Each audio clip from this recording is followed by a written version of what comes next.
first, let's talk about jobs. When have you been forced into changing your job? And how did it work out for you? Sadie 9.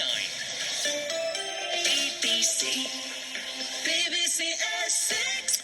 10:10. Now, you may have heard about a big thing we're doing here on BBC Essex. From next week, we've got a campaign going to help people find jobs in these difficult times. Furlough officially ends on Friday, and although the government has put in new support, there are still hundreds of people losing their jobs in Essex every month. So, starting next week, BBC Essex launches a new campaign to help you get a job if you need one. Every day between 6 a.m. and 6 p.m, we will be advertising the latest jobs available. That's 10 million jobs starting Monday on BBC Essex. 10 million jobs. Listen out for it. Today, I thought I'd focus on those savvy entrepreneurs who've started up businesses during a pandemic, which is quite a brave thing to do, isn't it, when you think about it? And if you'd like to tell me about when you've had to change your job or set up a business, how did it work out for you? And not just through this pandemic, but if you were ever made redundant, or you were made to retire, or you just lost your job and you changed your job, how did it work out for you? 0800 111 40 41. In a moment, I'll be speaking to some of those Essex entrepreneurs. But first, let's speak to Alison Edgar. She's a business consultant and known as the entrepreneur's godmother.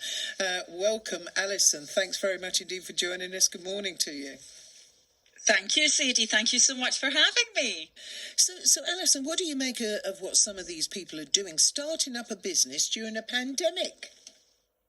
It sounds like madness, doesn't it? It sounds like madness. But actually, there's no right time to start a business, Sadie. I call it a little bit like the Tom Daly moment. It's a bit like diving off the 10-metre board. Yes. And, even in normal times, it's a big, tough decision to make. So, some people talk about starting a business for the whole of their life, and they get up maybe to the 5-metre board and they think they're going to dive in, and then they go up to the 10-metre board, and then they go back downstairs. So I think that the situation now has forced people into trying to do things differently.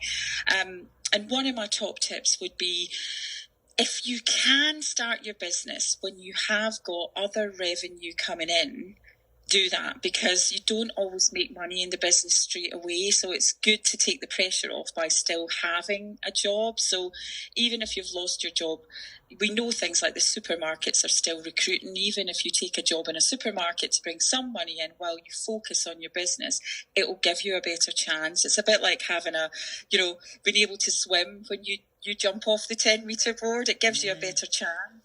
I always say never drop a contract, swap a contract.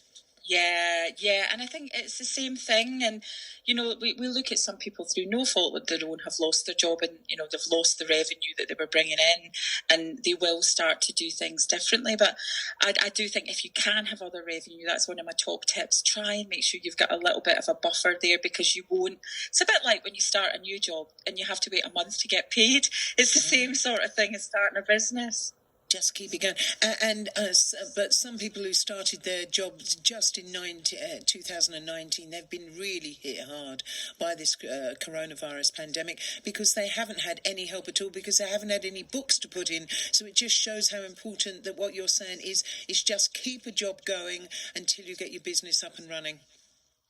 Yeah, definitely. And I think, a lot of the stuff, there's a couple of fundamentals, I believe, running a business.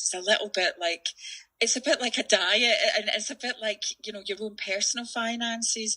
You've got to bring in more than you spend, and that's just the secret. So many people make it sound really complicated on how to run a business. But the thing is, to stay in profit, just sell more stuff and don't spend much money, and that's how you've got money left at the end. It's the same as you're running your house budget. God, and I'm rubbish at that. I'm absolute rubbish at that. What sort of personality traits do you need to make a business a success?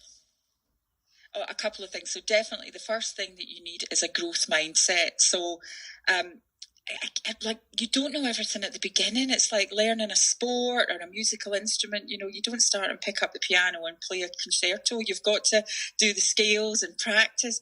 And I think that's where you are going to make mistakes. And I think it's how you view those mistakes. You want to make a mistake and think, right, okay, what have I learned from this and what can I do differently?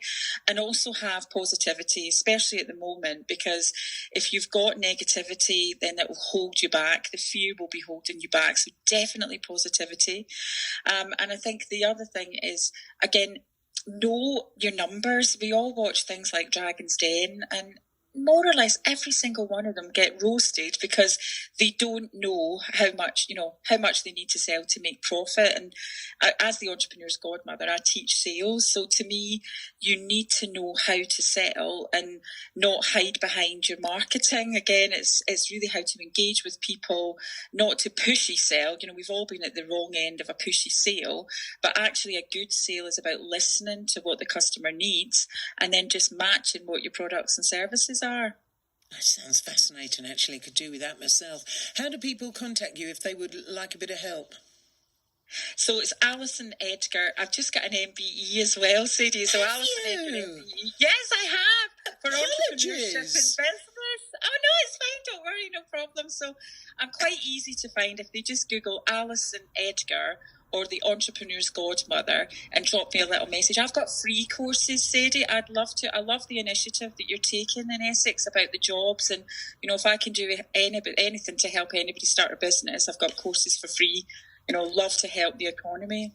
That's really interesting, actually. Yeah, we'd like to take you up on that, actually, and talk more about that. And maybe next week when we're starting this this job, well, we're going to find jobs for people. That's what we need to do. Really, that's the important thing. That would be brilliant, Alison. And have you got your MBE yet? Have you been there and collected it?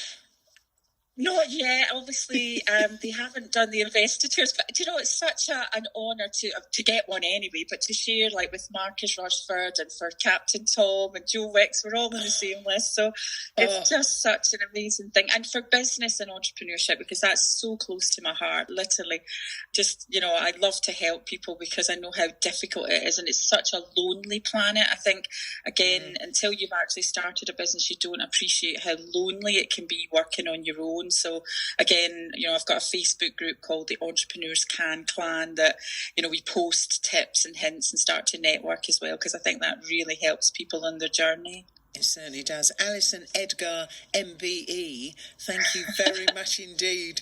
That's absolutely fantastic, and I'm sure that we will be asking Alison to help when we do our big job search next week. What about you? Have you been forced to change your job and actually found out that you love the new thing you're doing?